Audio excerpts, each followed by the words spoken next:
Kita masih membahas soal langkah politik dari Kaisang Pangarep di Pilkada 2024 ini, termasuk di Pilgub Jakarta ataupun Jawa Tengah. Tadi sama-sama kita dengarkan pernyataan dari Kaisang Pangarep yang bilang bahwa insya Allah akan bertemu dengan Ketua DPP Puan Maharani.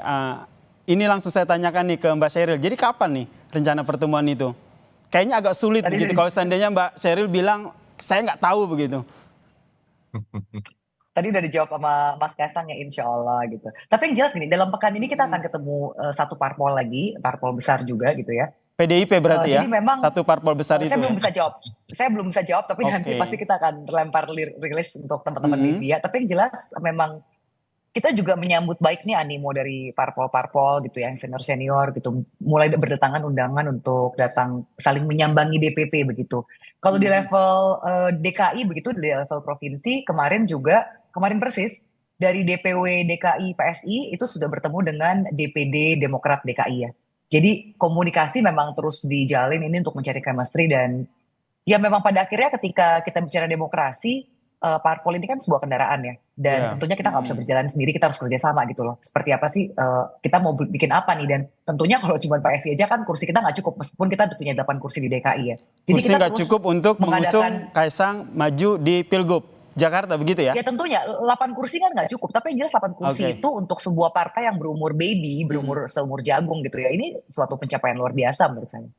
Oke, saya ke Mas Toto. Mas Toto, jadi Ya, menurut Mas Toto nanti akan bermuara seperti apa nih? Kalau kita lihat kan ini bisa dikatakan nih all out banget nih. Kaisang silaturahmi ke sejumlah partai politik. Ini secara tidak langsung bisa mematahkan apa yang tadi disampaikan oleh Mas Toto begitu. Bahwa Kaisang tidak layak maju ke Pilgub. saya tidak mengatakan tidak layak. Sayang Tapi, malah kalau Kaisang, seorang ketua umum Partai Nasional, lalu hanya menjadi gubernur, entah itu di Jateng atau di DKI. Makanya kalau apa yang tadi Mas Yasir sebutkan, mm-mm. itu kan fungsi seorang ketua umum, melakukan komunikasi, Oke. lalu kemudian berdiri sejajar dengan Mm-mm. partai-partai lolos parliamentary threshold. Di situ Mas Kaisang bisa menunjukkan kapasitasnya, tidak sebagai karbitan seperti dikritik oleh banyak pihak, termasuk saya Mm-mm. misalnya. Tapi kalau kemudian langsung lompat menjadi seorang calon kepala daerah, menurut saya itu menurunkan derajat seorang ketua umum partai. Tapi Tidak ada. kenapa akhirnya banyak partai politik seperti Golkar, kemudian PAN, akhirnya dengan suara lantang mengusung Kaisang? Ya, kalau bicara mengenai pengaruh Jokowi memang masih sangat besar. Kalau bicara mengenai peluang, apalagi di Jawa Tengah, memang sangat besar. Saya Mm-mm. selalu mengatakan malah sebagai pendukung Jokowi ya di 2014-2019, Pak Jokowi hati-hati dengan orang-orang yang terus-menerus mendorong Pak Jokowi dan keluarganya karena ingin pengaruh besar dari magnet elektoral bernama Jokowi. Isu terkait politik dinasti kan tidak menyerang Zulkifli Hasan, tidak menyerang Erlangga Hartarto, tidak menyerang para relawannya seperti Projo, yang diserang oleh keluarga Pak Jokowi yang dianggap melakukan politik dinasti. Jadi saya melihat ada porsinya sebagaimana mestinya. Ketika bicara keberlanjutan, Pak Jokowi Mm-mm. tinggallah legacy, tidak harus selalu anak.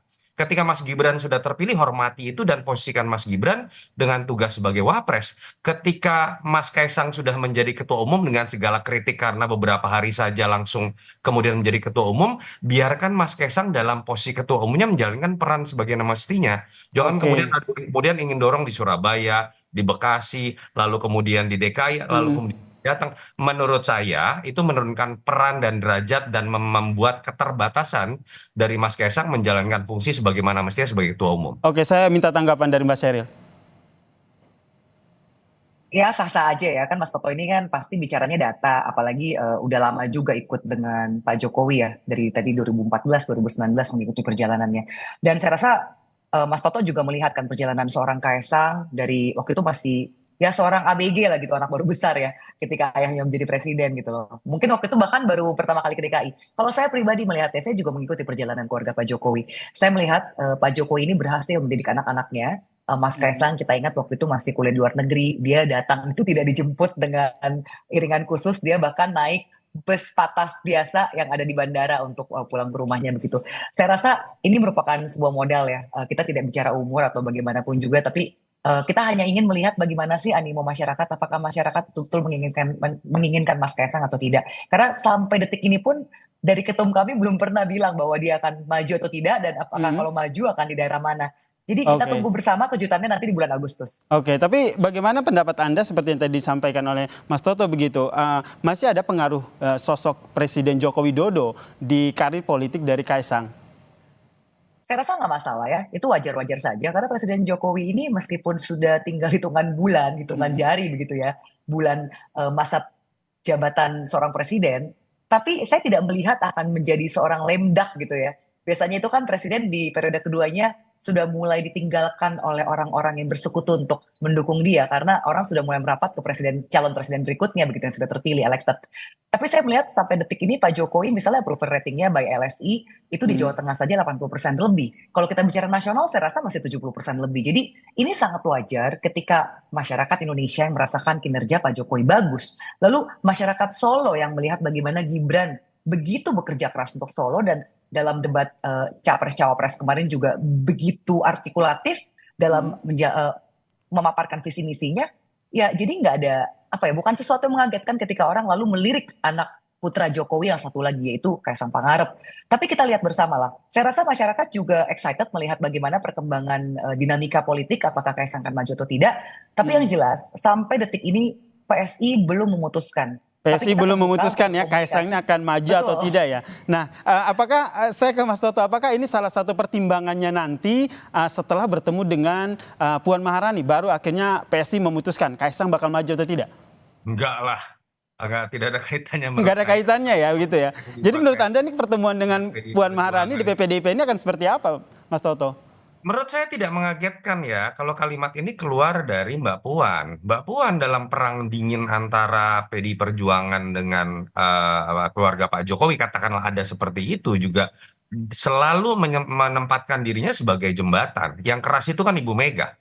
Jadi menurut saya tidak ada hal yang baru. Pertanyaannya adalah apakah silaturahmi ini bisa berbuah kepada sebuah kerjasama politik, apalagi termasuk pertanyaan mengenai PDI Perjuangan akan masuk misalnya ke dalam koalisi Prabowo Gibran, saya pikir tidak. Karena Mbak Puan memiliki peran penting, tapi pengambilan keputusan strategis sepertinya masih terpusat pada Ibu Mega. Tapi apapun itu menurut saya silaturahmi terlepas tidak akan berbuah pada keputusan politik, sesuatu yang harus dijalankan untuk mendinginkan tensi dan menimbulkan untuk menjawab banyak tafsir dari berbagai macam pihak. Jadi kita harus lihat ini tetap secara positif. Katakanlah kalau kemudian ada kerjasama politik, anggaplah sebagai sebuah bonus, walaupun terkaan saya tetap lebih mengarah kepada PDI Perjuangan akan mengambil sikap di luar Oke. pemerintahan Prabowo Gibran. Kalau dari Mbak Zedor sendiri, rencana pertemuan ini emang apa sih yang diinginkan oleh PSI sendiri ketika bersilaturahmi dengan PDIP melalui Puan Maharani ini? Sejak Mas Kaisang menjadi ketum kami sudah pernah satu kali bertemu dengan Mbak Puan itu pada saat masa kampanye Pilpres ya. Tapi setelah itu belum ada komunikasi lagi. Tapi yang jelas kalau memang kami diundang tentunya kami akan bertandang ya. Kita akan memenuhi undangan seperti layaknya budaya Timur lah. Apalagi kita kan partai junior begitu. Tapi yang jelas memang saat ini komunikasi antar parpol banyak sekali yang terus mengundang Mas Kaisang. Sepertinya banyak DPP partai juga ingin mengetahui seperti apa sih pokok pikiran dari seorang anak muda yang lalu menjadi ketum partai yang banyak dikritik orang, tapi tiba-tiba ketika di pilkada namanya meroket begitu. Meskipun di awal banyak sekali nada-nada miring dan nyinyir ya yang meragukan kepemimpinan Mas Kaisang, tapi ya saya rasa sekarang ya fakta-fakta bicara bahwa Mas Baik. Kaisang ini diinginkan oleh rakyat. Baik, kita nantikan apa tadi sudah di-spill sedikit oleh Mbak Sheryl bahwa dalam pekan ini PSI akan bertemu dengan salah satu partai besar begitu ya. Meskipun tadi saya sudah mention apakah ini PDIP, tapi tidak dijawab dengan spesifik begitu. Kita nantikan bersama ya bagaimana langkah politik dari Kaisang Pangarep, apakah akan maju di Pilgub atau tidak. Terima kasih juru bicara PSI Mbak Sheryl Tanzil dan juga Direktur Eksekutif Carta Politika Mas Yunarto Wijaya telah berbagi informasi dan perspektifnya di Kompas Malam. Salam sehat Mas Toto dan Mbak Sheryl. Salam sehat, thank you, share, bye. Makasih.